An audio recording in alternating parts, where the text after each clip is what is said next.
ကိုဝင်ဆောင်တဲ့များအတွက်တည်ယူပို့ဆောင်ရေးထောက်ပံ့ငွေ2022ခုနှစ်ဇွန်လမှာတောင်ကိုရီးယားနိုင်ငံစိုးအစိုးရကနေပြီးတော့ကိုဝင်ဆောင်မျိုးသမီးကိုထောက်ပံ့ခြင်းစတင်ပြီးပေးခဲ့ပါတယ်။ဒီထောက်ပံ့တွေကိုရဖို့အတွက်ဆိုရင်တရားစိုးမျိုးမှာအနည်းဆုံး6လကြာနေထိုင်ပြီးသူခဲ့ရပါမယ်။ဒီထောက်ပံ့တွေရတယ်ဆိုလို့ရှိရင်ကျွေးဝယ်ကတ်ထဲ940 point ထိပေါင်းထည့်ပေးပြီးတော့အများပြည်သူတည်ယူပို့ဆောင်ရေးနဲ့ gas ပေးဆောင်တဲ့နေရာတွေမှာအသုံးပြုနိုင်ပါတယ်။ဒီထောက်ပံ့တွေကိုစိုးမှနေထိုင်တဲ့ကိုဝင်နဲ့ရောက်4300ရရှိနိုင်ပါတယ်။မြို့တော်ဝန်အိုစီဝွန်ဟာမဲဆွဲစီယိုင်းလုပ်ကလေးကဒီဂျန်စီကိုကောက်တဲ့ဖော်မယ်လို့ခရီးကိုပြုတ်ခဲ့တယ်လို့တကယ်မြို့တော်ဝန်ဖြစ်လာတော့လေသူခရီးကိုသူတီးခဲ့တာပါ။ရွေချက်ကခလေးရှိတဲ့မိခင်တွေရဲ့ဝင်းတို့ဝင်ဖို့ကိုအစိုးရဘက်ကနေတစ်ဖက်တစ်လမ်းကရှော့ချပေးစီလိုတာကြောင့်လို့ဆိုပါတယ်။အချိန်နဲ့တပြေးညီချက်လက်တွေထုတ်ပြန်ပေးနေတဲ့ဘတ်စကားမှတ်တိုင်တောင်ကိုရီးယားတမယိုးကြကနေဖောက်ထွက်ပြီးဘတ်စကားမှတ်တိုင်မှာပါအစိမ့်မြင့်နည်းပညာကိုအသုံးပြုလာပါပြီ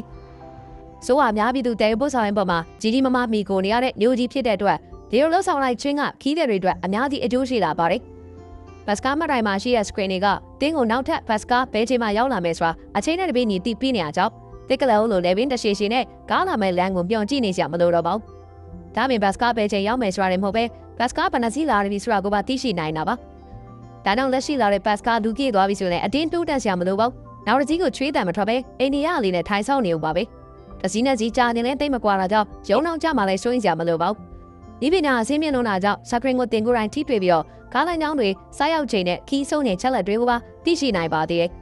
။လက်ဆောင်ပေးယူကောင်းကလူများစုအားစားတောက်ဆိုင်တွေပါတွေသွားလို့ရှိရင်ကိုစားတာကိုရှိပုံစံမျိုးသာကျင့်သုံးနေရှိကြပါတယ်။ဒါပေမဲ့တောင်ကိုရီးယားမှာတော့အဲ့လိုမဟုတ်ပါဘူး။တောင်ကိုရီးယားသားတွေကရန်ကိုလောက်ကိုပြုံခကြပြီးကိုစားတာသာမကသူများစားတာကိုပါလူပြီးတော့ရှင်းပေးတတ်ကြပါတယ်။အုပ်စုလိုက်ဆိုင်နိုင်ပြီဆိုတာနဲ့ဒီတပွဲလုံးရဲ့ဖေးကိုတူတာငါရင်ရှင်းပေးနိုင်ဖို့ပြန်ဆိုင်မှုတွေတော့ရှိတတ်ပါတယ်။ဒီလိုသူများစားတာကိုရှင်းပေးရတာကဂုံကြဖြစ်မှုလို့တောင်ကိုရီးယားသားတွေကခံယူထားကြတာပါ။ဒါကြောင့်ဒီကိုရီးယားမှာဂုံစင်းပြီးတော့ free ချိတ်ချင်တော့စီနာကြီးစီကပ်ပြိုလိုက်တဲ့ကိုရီးယားသားတွေကိုအပိုင်ဖောင်းထားတင်ကြောင်းလက်ထိုးလိုက်ပါစေ။ဒါပေမဲ့ခုထူးဆန်းတာကကိုကိုတယောက်ကလက်ဆောင်လာပေးတဲ့ခါမှာဘလာပွဲကြိုက်လက်ဆောင်ကို၄ချိန်လောက်ညင်းပယ်ဖို့လိုပါတယ်။အဲ့လိုမဟုတ်ပဲသွားပြဲသားနဲ့ဒမ်းပြီးတော့လက်ခံမိရင်ရိုင်းနေလို့ကိုရီးယားသားတွေကတန့်ဖတ်ထားကြတာပါ။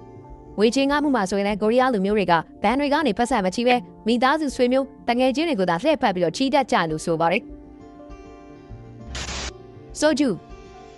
ကမ္ဘာနေရာတော်တော်များများမှာလူကြိုက်များဆုံးရက်ကဘီယာတို့ဖော်ကာတို့ဖြစ်ပေမဲ့တောင်ကိုရီးယားကတော့ချွင်းချက်ဖြစ်နေပါတယ်။ဘာတောင်လဲဆိုတော့ yes ဆိုတာနဲ့တောင်ကိုရီးယားကလူတွေကဆိုဂျူကိုသာအဓိကရွေးချယ်ကြလို့ပါပဲ။တောင်ကိုရီးယားရဲ့အပန်းတညာလို့တော့ခွာမဲ့ဆိုဂျူမှာအရက်ပါဝင်မှုက20%ခန့်သာရှိတာကြောင့်အရက်40%ပါဝင်တဲ့ဗော့ကာထက်တော်တော်လေးပြော့ပါတယ်။ဒါကြောင့်ညလာမကနေကင်းကြောင်တော်မှာလည်းတောက်ကြပြီးကော်တီများပြားအတွက်အခြေခံ base နဲ့လည်းအသုံးပြုကြပါတယ်။ထူးဆန်းတဲ့ချက်ကဆိုဂျူရက်မှာပုံသေးပိုင်းပစ္စည်းပုံသေးအရက်ဆန်နေရလို့မရှိပဲဆိုဂျူရက်ချက်ဆိုင်ုံတွေကကိုပိုင်နီးနဲ့ကိုဆိုဂျူကိုချက်လုပ်ကြတာဖြစ်ပါတယ်။ဆိုဂျူကတောင်ကိုရီးယားသားမကအာရှနိုင်ငံများစွာမှာရေပန်းစားပြီးကယ်လီဖိုးနီးယားနဲ့နယူးယောက်တို့လိုအမေရိကန်နိုင်ငံကပြည်နယ်တွေမှာလည်းတွေ့ရှိရနိုင်ပါတယ်။ကျွန်တော်မြန်မာနိုင်ငံမှာတော့ဆိုဂျူကိုဘီယာတို့ဝိုင်တို့နဲ့တောင်အပြိုင်တောက်လာကြပြီဖြစ်ပါတယ်။အများပြည်သူသုံးအမိုက်ပုံ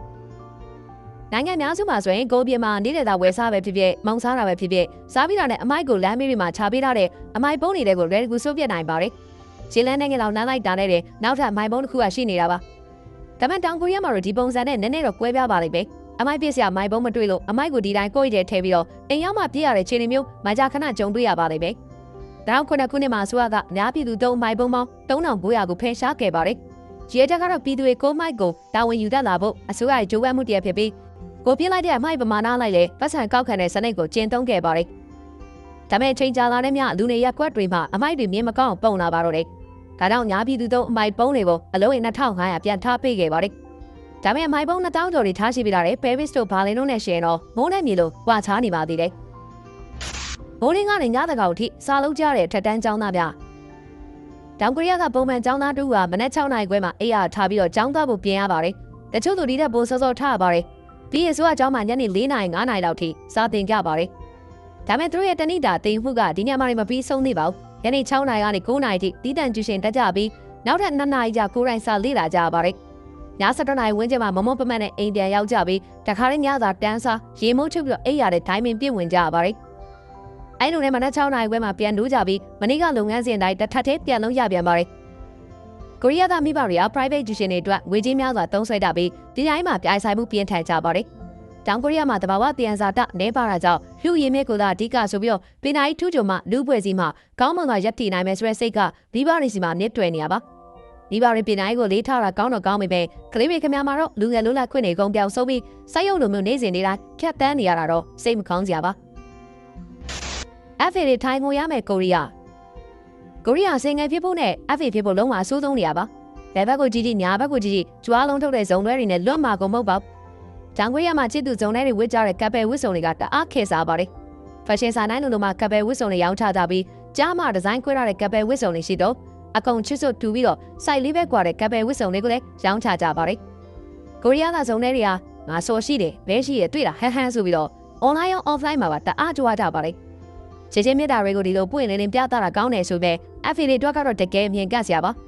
ါကိုရီးယားကဇုံတွေကနှစ်ယောက်တွဲပုံတွေကို social media မှာအရင်တင်ကြလို့တလားတစ်ချိန်လဲပန်းပြေကီတူတူထွက်လိမ့်ရှိရလို့ဆိုပါတယ်။ဒါကြောင့်စိတ်ငယ်တဲ့ FA တွေတောင်ကိုရီးယားရောက်တာတဲ့အမှုမျိုးလုံးပြုံးမျက်နှာဖြစ်နေရမှာသိကြပါတယ်။ခွေးသားကိုမစားရတော့ပါဘူးဆိုရဲတောင်ကိုရီးယားကျင်းဖို့ကောင်းပြီးတော့သခင်ပေါ်အနွန်သစ္စာရှိလို့နဲ့ခွေးလေးတွေကတခြားနိုင်ငံရဲ့စားကောင်းတောက်ွယ်ပြနေတယ်ဆိုရင်သိပြီးလို့ခံစားရပါလေ။အရင်တော့ကိုရီးယားလူမျိုးတွေကခွေးသားတကယ်စားခဲ့ကြပြီးတော့ကြက်သားမဲသားတို့လိုပဲအရသာရှိလာတယ်လို့ဆိုပါတယ်။ဒါပေမဲ့နောက်ပိုင်းမှာတော့အမြင်တွေပြောင်းလဲလာခဲ့ပုံပါပဲ။နောက်20ခုနှစ်မှာလုပ်ခဲ့တဲ့စစ်တမ်းတစ်ခုရလူနှဲငယ်တာခွေးသားစားခဲ့တောင်မှတ်တမ်းတွေထွက်ပေါ်လာပါတယ်။စစ်တမ်းကိုခေဆိုခဲ့သူအနည်းဆုံး60%ရာခိုင်နှုန်းကခွေးသားစားတာကိုဥပဒေနဲ့တားမြစ်စေချင်တယ်လို့ထုတ်ဖော်ပြောဆိုခဲ့ကြတာပါ။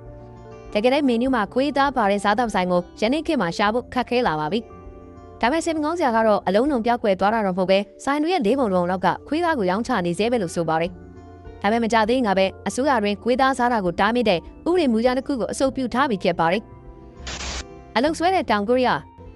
းကဝန်ထမ်းတွေကအလုပ်ကိုဒရက်ဆက်မနာမနေလုပ်ကြသူပါ။ကျမ်းမြလုပ်ချင်တဲ့တပတ်ကို60နာရီရှိပြီးတော့ဒါဟာအလုပ်ချိန်6ရက်ဆိုရင်တရက်ကိုအနည်းဆုံး10နာရီထိအလုပ်လုပ်နေရတာဖြစ်ပါတယ်။ဒီလိုအများနဲ့အလုပ်ကြီးပဲဖြစ်နေတာကြောင့်မိသားစုဘဝလူမှုဘဝနဲ့အပန်းပြေမှုစတဲ့ဘဝရဲ့တခြားကဏ္ဍတိုင်းပေါ်တက်ရောက်မှုတွေရှိကုန်ပါတယ်။2018ခုနှစ်မှာအစိုးရကဥပဒေတရက်ကိုထုတ်ပြန်ခဲ့ပြီးအပတ်စဉ်အလုပ်ချိန်ကို68နာရီကနေ52နာရီထိလျှော့ချခဲ့ပါတယ်။ဒီစိတ်ကဖောက်ပြတဲ့ဘယ်ဝန်ထမ်းကိုမဆိုထောင်ဒဏ်2နှစ်ဒါမှမဟုတ်ဒဏ်ငွေ130ကိုပေးဆောင်စေပါတယ်။ဒါမြန်မာငွေနဲ့ဆိုရင်300တိပါရှိပါတယ်ဗျာ။ဘာလို့ဒီလောက်ထိတောင်အစိုးရကဒဏ်ကြီးတက်ရပါသလဲ။အလုပ်ကိုဒရက်ဆက်မနာမနေလုပ်လိုက်လို့တည်သွားတဲ့မှုတွေရှိလာလို့ပါ။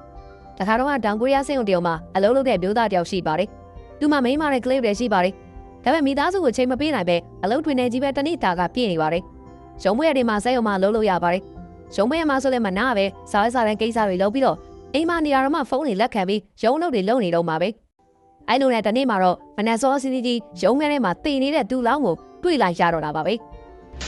ရေပွဲကိုရှင်းလက်စားကြတဲ့တောင်ကိုရီးယားတင်းအနေနဲ့ရေပွဲကိုရှင်းစားတာကြိုက်ကြမကြိုက်တောင်ကိုရီးယားကကိုမမတွေကတော့ရေပွဲကိုရှင်းစားကြပါတယ်။စားတော့ဆိုင်မှာဒီဟင်းလျာကိုမှာယူလိုက်တာနဲ့ဇဘုံမှုကရေပွဲကိုရှင်းလက်ခုတ်ထည့်ပြီးတော့လာချပေးပါလိမ့်မယ်။ကိုရှိရောက်လာချိန်မှာပိုင်းဖြစ်နေတဲ့ရေပွဲလက်တံတွေကတွန်းနေကောက်ကွေးညာကိုမြင်တွေ့ရမှာပါ။ဇာနယ်ဂျီလို့ခေါ်တဲ့ဒီရေပွဲဟင်းလျာကိုတောင်ကိုရီးယားစားတော့ဆိုင်တော်တော်များများမှာရနိုင်ပါတယ်။ကိုရီးယားမျက်နှာပြုပြင်ထိန်းသိမ်းရေးစကင်ကဲလို့ခေါ်ကြတဲ့သားရည်ထိန်းသိမ်းမှုကတောင်ကိုရီးယားရဲ့ကြီးဆုံးလုပ်ငန်းကြီးတစ်ခုပါ။နိုင်ငံဒီလုပ်ငန်းနယ်ပယ်မှာအဓိကဦးဆောင်သူတွေကြော်ကြားပြီးတော့အကောင်းဆုံးမျက်နှာပြုပြင်ခွဲစိတ်မှုတွေကိုလုပ်ချင်တဲ့ကမ္ဘာတစ်ဝန်းကချမ်းသာသူအတော်များများကိုဆွဲဆောင်ရရှိနေပါတယ်။ဈေးမှန်တန်တွေက2019ခုနှစ်မှာအကြီးပြထိန်းသိမ်းဆောင်ရှောက်မှုကိုလူပေါင်း8000ခွဲယောက်ကပြုလုပ်ခဲ့ပြီး plastic surgery ကိုလူပေါင်း9000ပြုလုပ်ခဲ့လို့သိရပါတယ်။ကျွန်တော်ဒီသဘောကျတဲ့ Korea Idol တိုင်းလူက surgery နဲ့မျက်နှာပြုပြင်ထားသူတွေဖြစ်ကြပြီးတဘာဝလားစစ်စစ်ရှိသူဆိုလို့လက်ချိုးရီလို့ရပါတယ်။တမှုထူးကြတဲ့အပြင်စင်တဲ့ကဖေးဆိုင်များနိုင်ငံတော်များများကကဖေးဆိုင်တွေကဘာမှမထူးဆန်းကြပဲပုံစံတွေကလည်းဆင်တူတာတွေများပါတယ်။ဒါပေမဲ့တောင်ကိုရီးယားမှာတော့သွေးပြင်းထူးကြတဲ့ကဖေးဆိုင်တွေကိုတွေ့နိုင်ပါတယ်။ Hello Kitty ငွေတက်တွေပြင်းနေတဲ့စားတောက်ဆိုင်မှာထိုင်မလား။လေးမြန်လေးရောက်နေသူခံစားစီမဲ့ coffee ဆိုင်မှာထိုင်မလား။ social platform တစ်ခုဖြစ်တဲ့ line တွေကဝုန်းဝုန်းလေးတွေငွေတက်တွေနဲ့ brand ချုံနေတဲ့ coffee ဆိုင်မှာထိုင်မလား။တင်းစိတ်ကြရွေးချယ်နိုင်ပြီးတော့အဆိုင်နည်းစီကမတူညီတဲ့ rata တစ်မျိုးစီပေးဆွဲနေပါလိမ့်မယ်။ရပြောင်းလို့နဲ့အများသုံးတန်းစင်ကန်